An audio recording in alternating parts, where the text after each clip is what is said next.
Hi, my name is Brandon Enright, and I was asked to tumble a multidodecahedron for a forum member, which I've done, and the tumble job came out great. So I'm in the process of assembling the multidodecahedron, and I just finished the Megaminx. And since the multidodecahedron is essentially two puzzles in one, it's a Megaminx on the inside, and then it's a Master Pentultimate on the outside with sort of a window down into the puzzle. I figured instead of just showing the outer portion of the puzzle assembled, I would show the Megaminx first, and then I'll finish assembling it and show the rest of it. Excuse me. The puzzle turns incredibly well. The Megaminx portion of it turns incredibly well, which is a really good sign that the rest of this puzzle is going to turn amazing. Tom left room in the Megaminx layer for springs, and I cut some springs down, and I used just a small portion of the spring, and they're only partially compressed, because if you compress the springs too much, then each face is just too stiff. It's too hard to turn because there's just too much force, and it really increases the friction.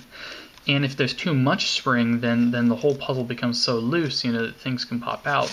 And so by cutting down the spring, I've struck sort of a happy medium. So the Megaminx turns really incredibly well. It turns better than any Megaminx on the market. So that goes to show how well Tom did designing every aspect of this puzzle. So I'm going to finish assembling the rest of it. Basically, now that the Megaminx layer is assembled, then you insert the Pyraminx crystal edges, which go in like that. And so when you get all 5 Pyraminx crystal edges in around the face, actually I would go ahead and put all of these in, all of them in at the same time, but let me demo.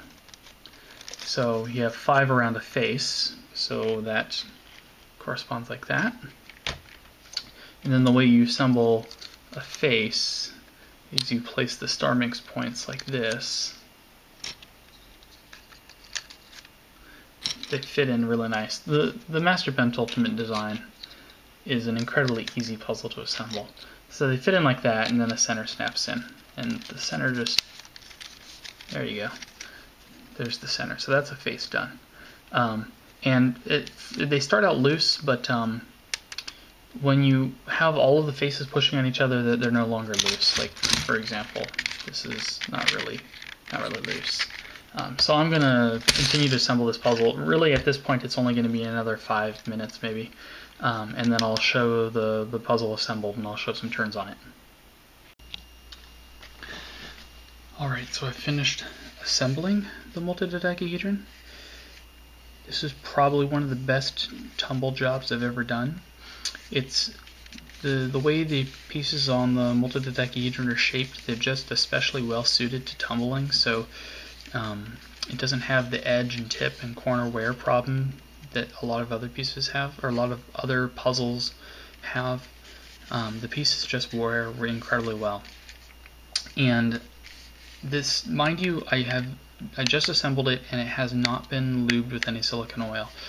Let me show you how incredibly well it turns. So first, let me show you this puzzle. I've done several thousand turns on it. It's totally broken in. It turns incredibly well.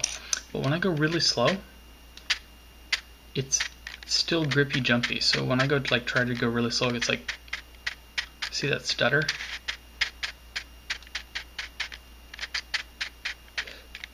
That doesn't really affect the turning, but it gives you an idea of sort of the friction on the puzzle.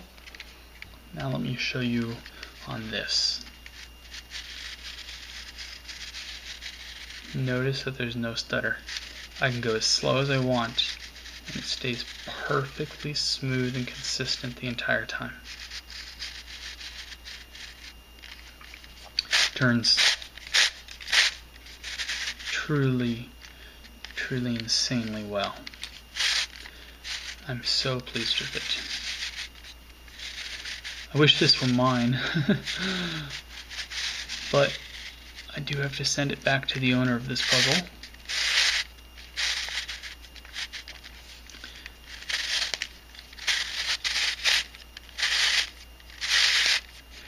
So I can't wait to see what happens when I get some silicone lube in here and I really let the lube soak in, and you can see how much better the print can, or the turning on the print can be done. And let me show off the surface here. Try to get it into my camera's focus sweet spot.